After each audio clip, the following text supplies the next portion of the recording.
Hey guys, it's Melissa here from melissaoatman.com. Welcome to another episode of Awaken Your Inner Awesomeness. I am so delighted you're here with me today. Today I thought I would answer the question that I received. It was posted on my social media and someone asked the question, how do you stop overthinking? And I thought that was an excellent question and something that a lot of people deal with on a daily basis. So I thought today I would tackle this question for you and for anyone out there who is struggling with overthinking. Today I'm going to explain first of all what causes overthinking, and then I'm going to give you some helpful tips for how to curb that overthinking, because overthinking robs you of your joy and your inner peace in life, and nobody wants that. You should be living a happy life. So I want to help you today by providing these answers for you. So thank you for asking that question. It was a really good question. And as a teacher, I always say to my students, if you have a question, you should ask, because if you're wondering this, there are probably a lot of people out there wondering the same thing. So if you're a chronic overthinker, then this episode is for you today. So what exactly is overthinking? Overthinking is when we're constantly worried about every possible scenario that could happen, or we replay things over and over again in our heads. It's miserable. It's draining. It leads to anxiety and depression. And often anxiety, depression, and overthinking go hand in hand anyway. But what are the causes? Why do you constantly overthink?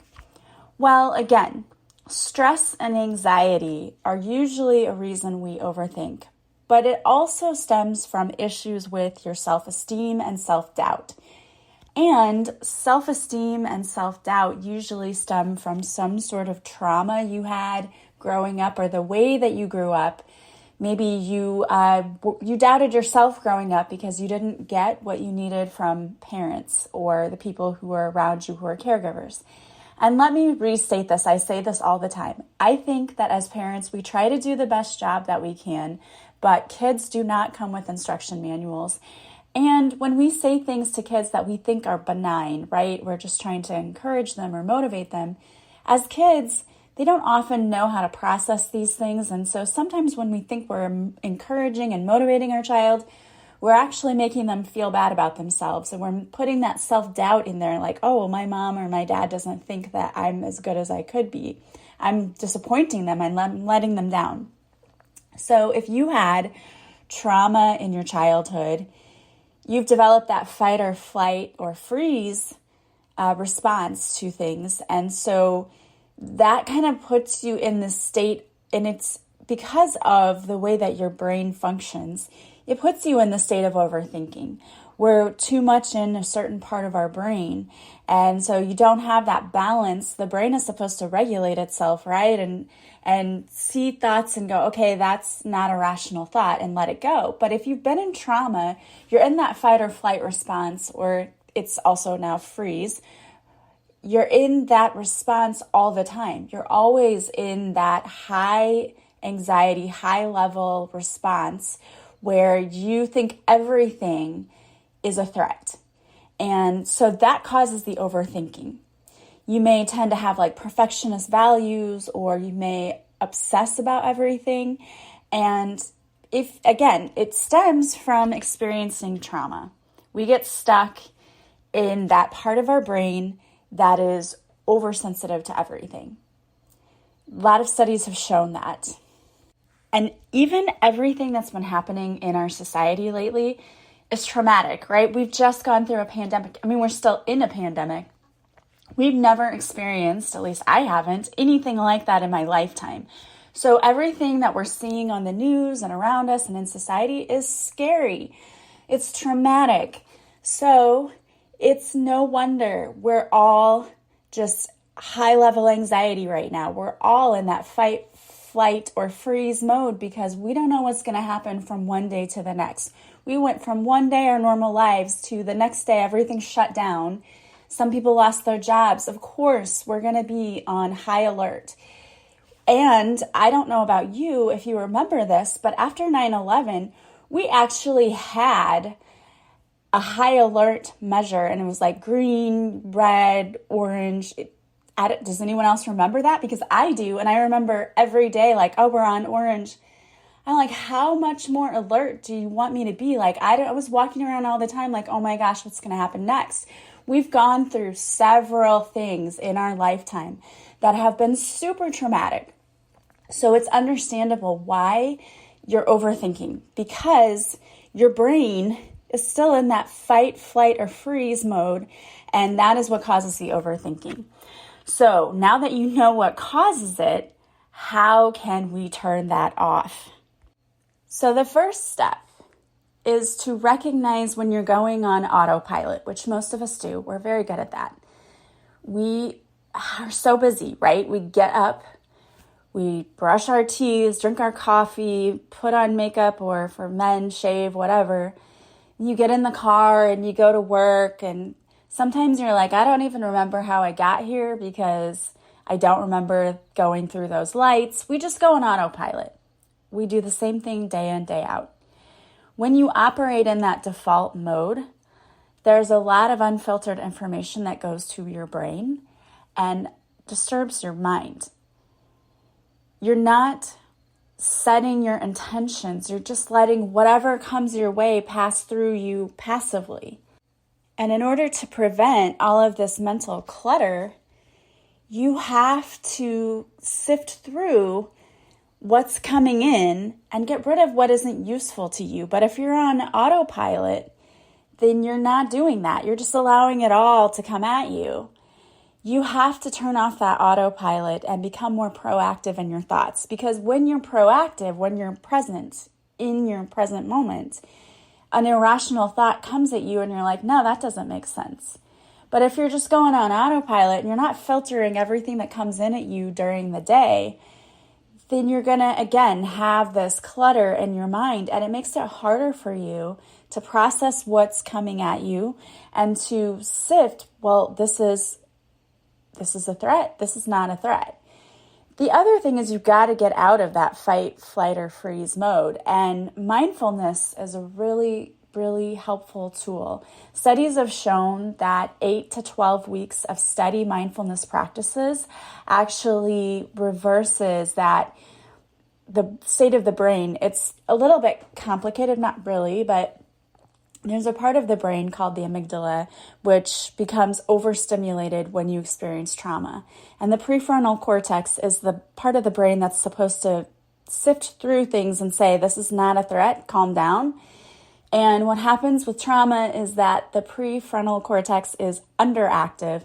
The amygdala is overactive. And the amygdala is the thing that's like, oh my gosh, there's something coming at us, we need to react. It's the thing that activates that fight, flight, or freeze. And so if it's overactive and then your prefrontal cortex is underactive, you're going to constantly be obsessively thinking about things because you're always in that, is this a threat? You're always looking at things that way instead of the things that are naturally not a threat, that a rational thinking person would say, that should not even bother me, I'm just going to let it go, would be able to do that. But if you're in that constant state of overactivity with the amygdala, you're not going to be able to do that. So you're going to obsessively think about it. So mindfulness and mindfulness practices are things like affirmations, breath work, meditation. It's anything that causes your body to relax. Essentially what it does is it disrupts your central nervous system. So it kind of throws a wrench in that loop of the constant, is this a threat? Is this a threat? It allows your brain to, the prefrontal cortex to work again the way that it's supposed to, and the amygdala to simmer down a little bit. So it regulates everything. And there have been studies that show this. There are studies that show that mindfulness is effective with kids who have experienced trauma in schools because they often have learning problems. It's hard to focus when you're overthinking like that, right? If you're overstimulated, it's really hard to relax and be able to focus on what you're doing. Well, it's the same way with adults too. So if you practice mindfulness, that is going to counteract all of that overthinking and everything that's going on in your brain. And again, lots of different ways that you can do mindfulness. I talk about those things all the time on my show, but you can even just look up tips for mindfulness just do a Google search, go to Pinterest. So many things out there, and you got to find what you like and what works for you. But get off autopilot. Living in the present moment is really, really important. Stop obsessing over things in the past. When you find that your mind is going back there, you need a disruptor. So find something you can do that's going to disrupt that pattern of thoughts. That's why being present is important, because then you notice your triggers, right? Oh my gosh, I'm thinking about that guy I dated. I'm wondering what went wrong, why it didn't work. Stop yourself. You can do that by finding something you can go to when those thoughts come up. It could be stopping, closing your eyes, taking a deep breath, thinking about one thing that you're grateful for right now, or thinking about a memory from your childhood that made you so happy. Like for me, I love thinking about Christmas morning as a kid. I was so excited. When you're thinking about positive and happy things, it's a disruptor.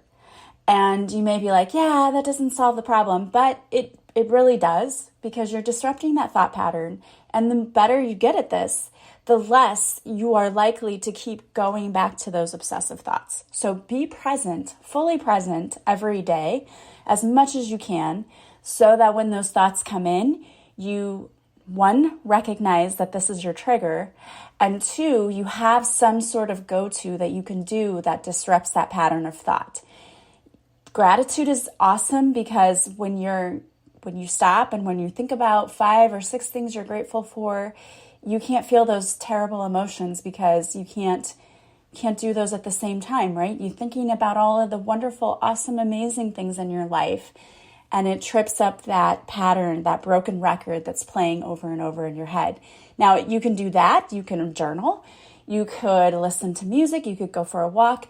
Do something. Have some sort of disruptor handy for you, that when you realize, oh my gosh, here I go, there are those thoughts again, you say, no, we're not going there. We're going to do this instead. And it really, really does help to do that. Also, it's important not to have too much on your plate, right? You've got to reduce your cognitive overload. You can't take in and process unlimited information. It's just not possible.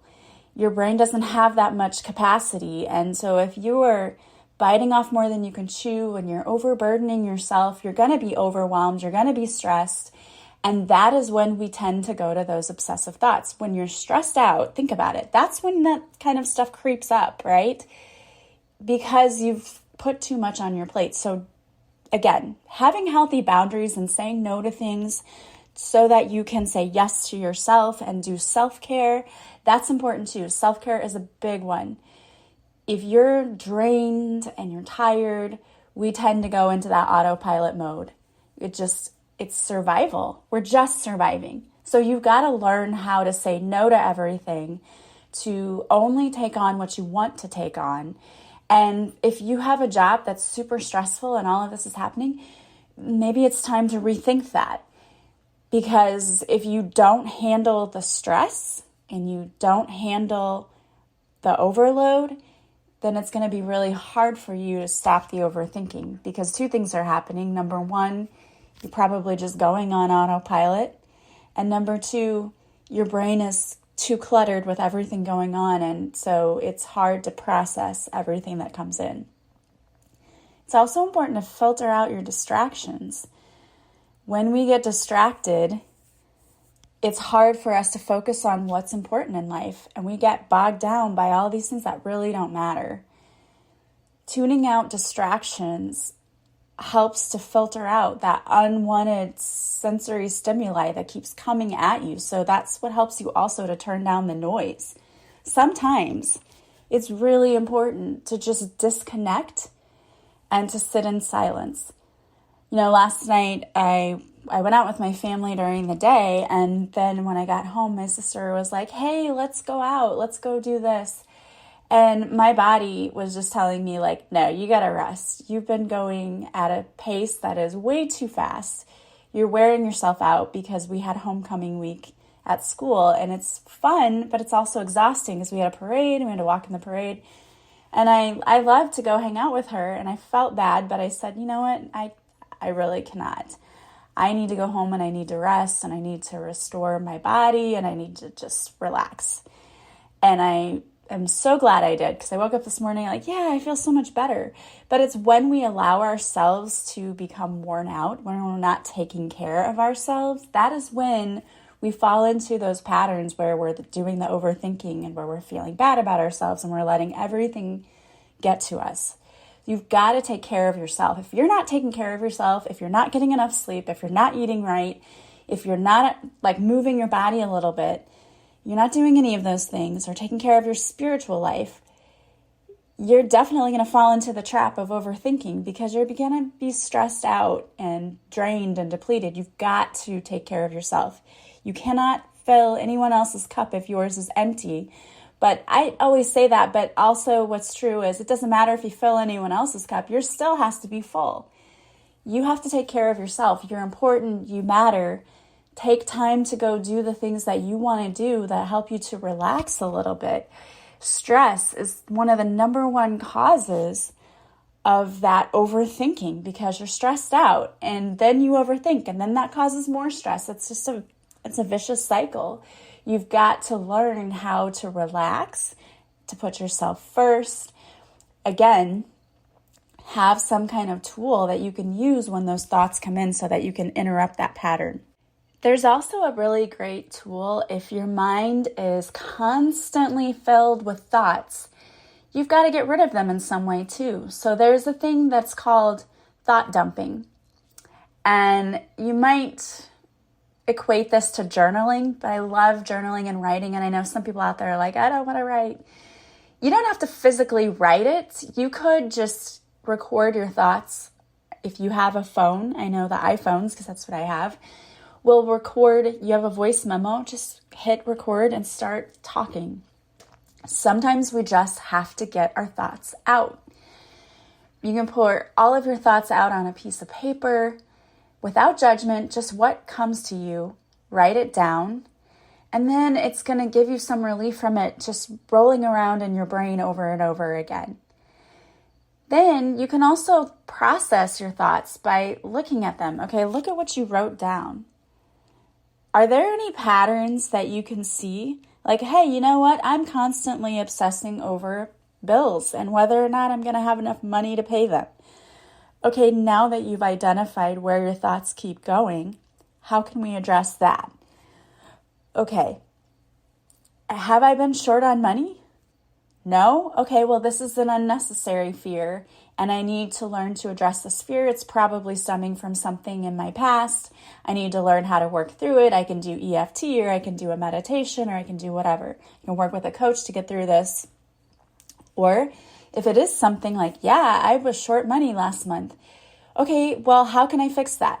Maybe I can make a budget. Maybe there are ways that I can cut my spending a little bit. There are always ways. Like, we have subscriptions to so many things sometimes that they've even created an app to help you get rid of all of your unwanted subscriptions. Like, that's how much we go on autopilot. We enroll in things and we're like, I can just get rid of that. There are a lot of ways. So identify, what's the actual problem? Is there a pattern and there's a certain problem that I'm avoiding, that maybe that's why this keeps coming up? This is going to help you address each issue one by one. It's going to empower you to gain control over your thoughts and to help you declutter your mind. It's important not to bottle up your feelings too, because when your mind is overwhelmed with emotions, then you end up getting trapped in this negative state of mind. So in order to free yourself from all of the bottled up emotions, you have to learn how to deal with it. And again, writing is a great way to do that. It's also good to talk to someone. If you have someone that you trust who doesn't mind you thought dumping on them, obviously you don't want to do that all the time to the same person, but you might have people in your life who are like, yeah, tell me your problems. What's going on? I'm an ear to listen. I don't mind. Then tell them what's going on, express how you're feeling, because you're getting it out and those emotions become unbottled. And that's where you're going to start to feel that inner peace, because sometimes you just need to feel heard. Sometimes we just need to feel heard. And if you don't have any friends in your life who allow you to just thought dump, and pardon, this sounds terrible, but to take a mental dump on you, yeah, well, we need to do that sometimes. If you don't have anyone personally in your life that you can do that with, that's what counselors are for. And you know what? There are a lot of online counselors now that you can pay $30 to $40 sometimes just to have someone you can go to and talk to. And understand that, yes, they can help you with your problems and that, but sometimes just having someone who listens, where you feel heard, where you can talk something out. Sometimes I don't need anybody to solve my problem. Sometimes the act of me explaining what's happening to someone else, I have my own aha moment, like, oh my gosh, this was the issue all along. I couldn't see it because in my brain, I couldn't process it. But whenever I was talking to someone else, I was able to figure that out. So have someone that you can talk to, communicate. Don't keep feelings of hurt, anger, and frustration inside, because it's going to cause you to have constant negative feelings, which are going to cause you to have negative thoughts. And the point is that you need to unload and declutter those thoughts so that you can get rid of them. So there are, again, some helpful tips for you to hopefully get through the negative thinking. Again, you know why it's caused, right? It's caused because your brain is constantly in that state of trying to figure out whether everything is a threat to you or not. There's also trauma that causes it. And you get stuck in these same patterns of thinking. It's important to unload your thoughts. It's important to disrupt those patterns of thoughts, to know what your triggers are so that when they come up, you can say, okay, this happened and it's causing me to want to go back and think about my past, and I cannot change or fix my past. There's no point in going back and living that over and over again because it's not helping me. If I learn a lesson from it, that's one thing, but most of the time when you're obsessively thinking about it, you're not looking at what's the lesson. You're just beating yourself up for what you thought you could have done better. And that's not helpful to anyone. It's going to leave you drained and feeling bad about yourself. And again, self-esteem really does affect that thought process. So work on your self-love, self-worth. I have a 10-day intensive self-love course. It's only $20 and it's on my website, melissaoatman.com. It is 10 days of working on your self-love. There are videos and lessons, and it says 10 days because it's 10 lessons. You can do these lessons in any amount of time that you want. The materials are yours to keep forever once you enroll in the course. It's all housed there. You can access it and as many times as you need to. You can just go to my website and order it, and you'll get immediate access to the course, and you can start on it right away. So if that's something that you think you need to work on and would be helpful for you, I highly encourage you to go check it out because it is low cost, but so effective. And I've gotten such great feedback from that course, so go check that out. Also, do things to take care of yourself. The self-care portion is so, so important. And if you feel like I have all of these places where I'm stuck and you'd like someone to help you work with you, I also do coaching sessions. You can reach out to me if you have questions about that, or you can also purchase the coaching sessions from my website. If you're purchasing a live session with me, you purchase from the website, but to schedule, just contact me. I have email, I have Facebook, Instagram. All of the ways you can contact me are always in the show notes and always on my website.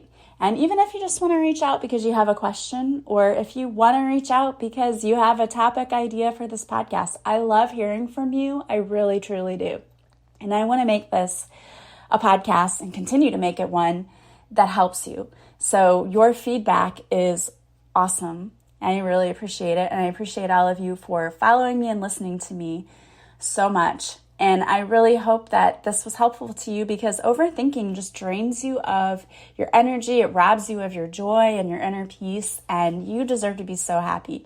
I'm going to pull some cards for you today.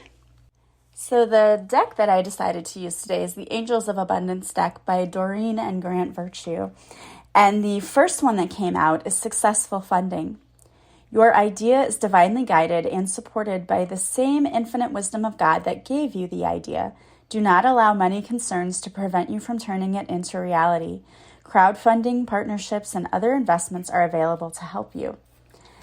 And then we have detox your friendships. Your abundance flow is being affected by the people with whom you're spending time. So be discerning about your associations and relationships. Choose to be with people who are inspiring, generous, and supportive. I love that. And that's the other thing too. Are you constantly around toxic people and people who drain you of your energy? Because it's going to be really hard to manage and regulate your thoughts if you're always around people who trigger you. So think about that too. And the last one you have that came out is obstacles and blocks are lifted. I love that. All your good personal work and your positive energy shift have overcome previous obstacles and blocks are lifted away. You will now experience progress and forward movement with your projects. Stay centered in gratitude to ensure that your flow of abundance continues. I love, love, love that. Awesome. You have so many wonderful and amazing things coming towards you. So try to stay positive. I know sometimes it's difficult to be positive when things around you are not necessarily positive. But in the long run, if you can control yourself, that is the only thing you really can control. You can't control the people around you. You can't control society, but you can control yourself.